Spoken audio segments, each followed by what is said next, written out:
So the honey-do list is growing and the days are getting shorter. So this is some of the stuff I've been working on.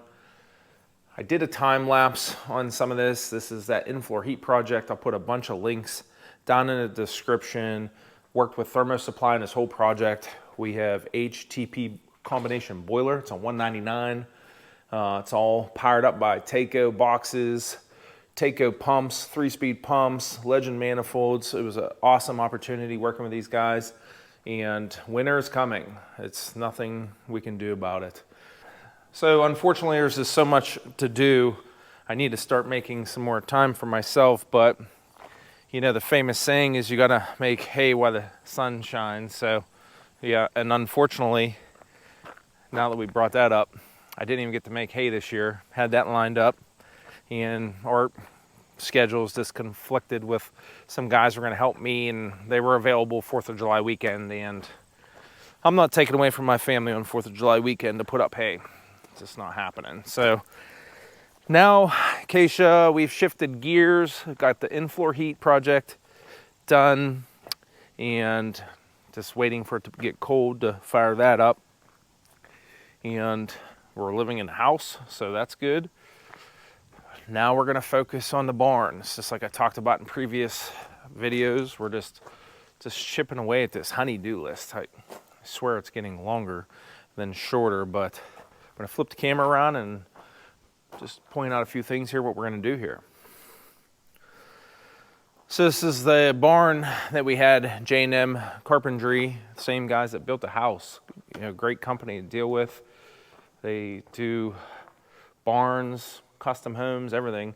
And this was something that wasn't necessarily, we didn't have the money for, it's just the time. So we're gonna concrete this aisleway up through here. And then where the skid loader is, we're gonna do a feed room, tack room, like maybe a little wash up area just to clean things up.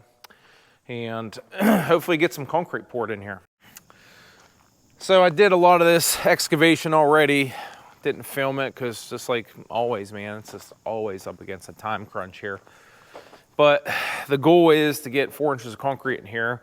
So I'm gonna bust out some equipment we used for the house when we did footer foundation and stuff. It's a laser, and we're gonna just do some quick shots, see where we stand here. And I have a pretty good vision that it's not low enough just yet because you need gravel under the concrete.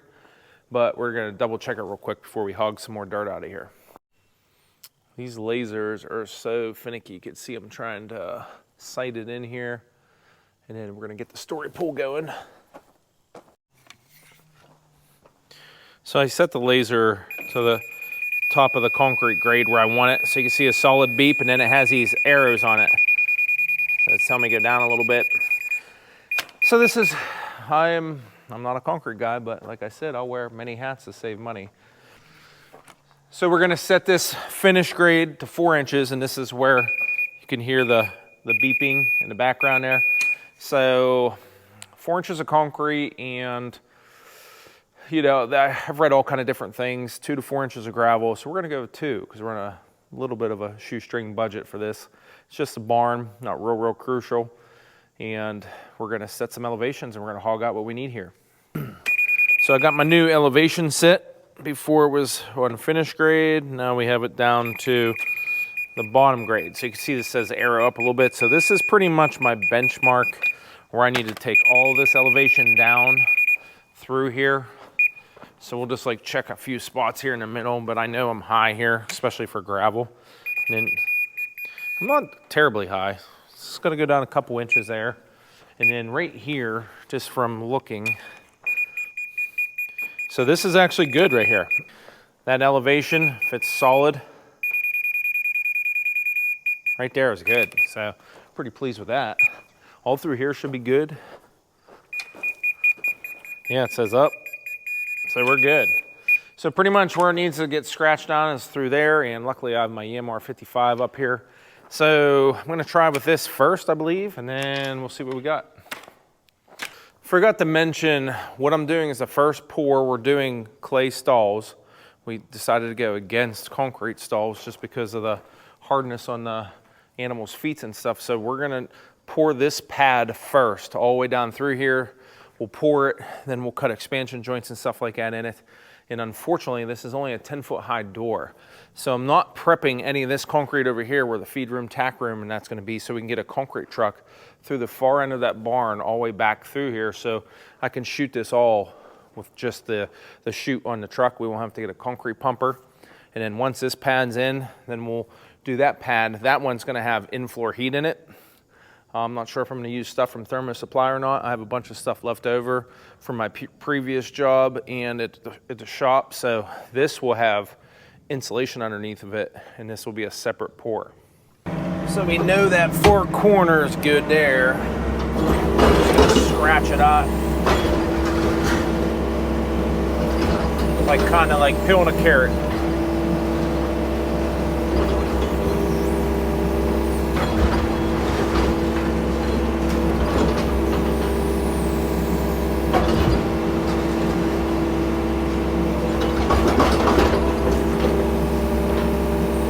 Kind of stuff I enjoy doing. You know, a lot of my buddies like, man, all you do is work.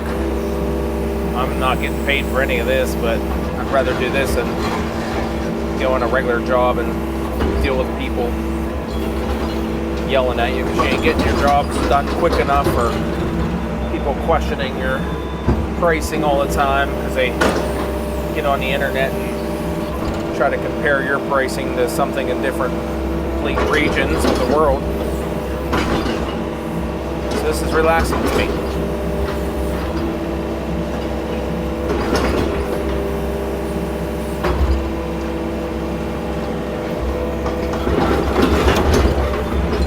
Then once I just keep dragging this back, I'll just, you know, come in with a skid loader. It's all clay. So, like I was saying, I'll come in with a skid loader and just skim this POW and put it over the hillside. Once I get my base elevation set, then I'll get some limestone, put it in, and roll it in with a vibratory roller or a plate tamper, set my forms, and might give a shot at this myself. And I'm not afraid to try new things.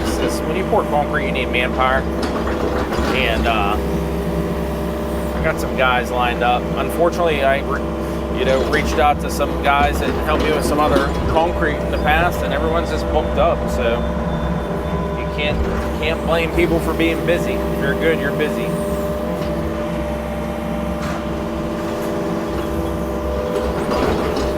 And let's see what we're doing with here. Oh. So I'm a smidge low there, which is fine because you bring it up with gravel. So I'm on to the right track here. I got my elevations.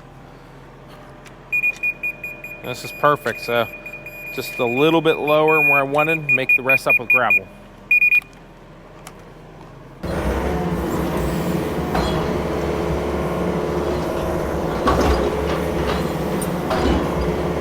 Some really tough clay.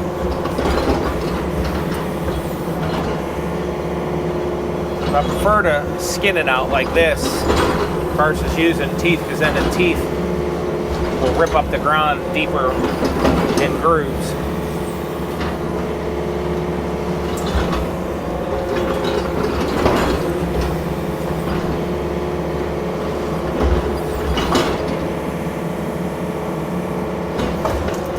Might have been a deep bite there. So it really works good when you have two people doing this, but I mean, we're coming up on 7 o'clock at night on a Thursday night in case you got home from work, and I got some ambition to come out here and do this, so can't justify calling someone this late in the evening to come and help you. Plus, sometimes I'd rather just work by myself. I work with people all day long, talk on the phone all day long. It's just nice to zone out sometimes and not deal with anybody.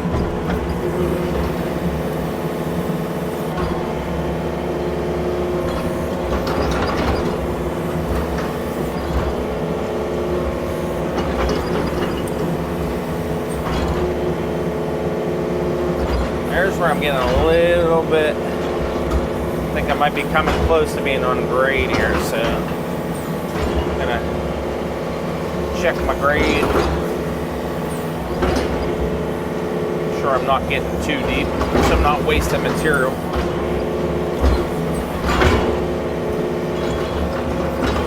Just turn things up a little bit.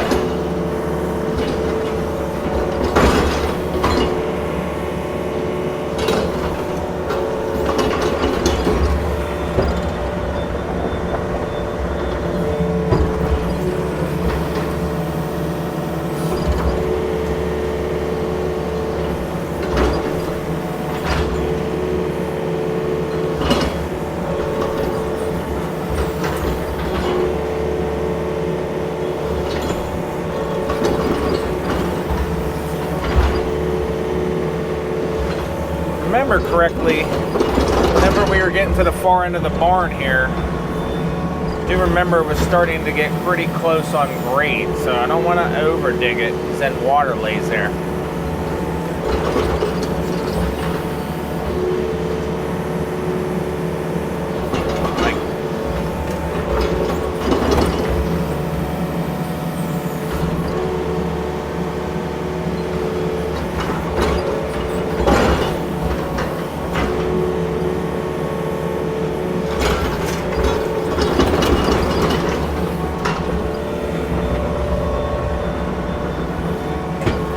Fan this out here, and I do believe the rest of it will be real close. You know, and it says something for this technology because I'm doing something that normally would be a 2 or 3 man job, because you'd have one guy on a machine, one guy on a transit, and the other one on a story pole if you want to try to be productive at all. So, you know, the amount of money I'm saving by not having to pay someone is pretty crazy.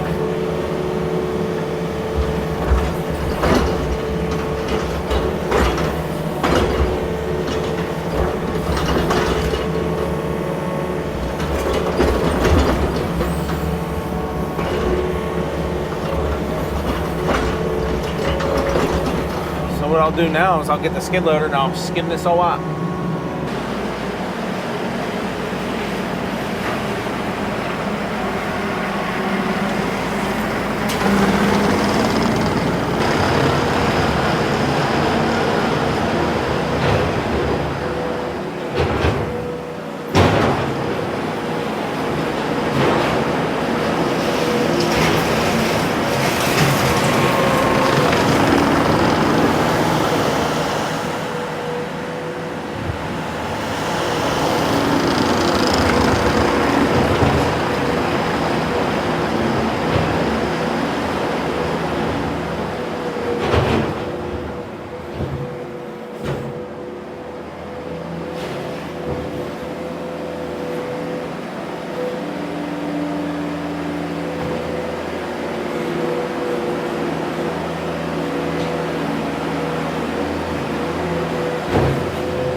So I took over with the skid loader a little bit and running out of daylight. It's time to go and spend some time with family, but just want to see how close we got here. That's pretty close. Pretty pleased with that.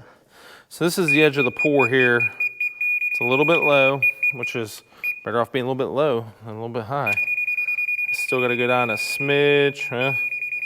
It's pretty spot on there. Right there, spot on, man. I'm starting to impress myself.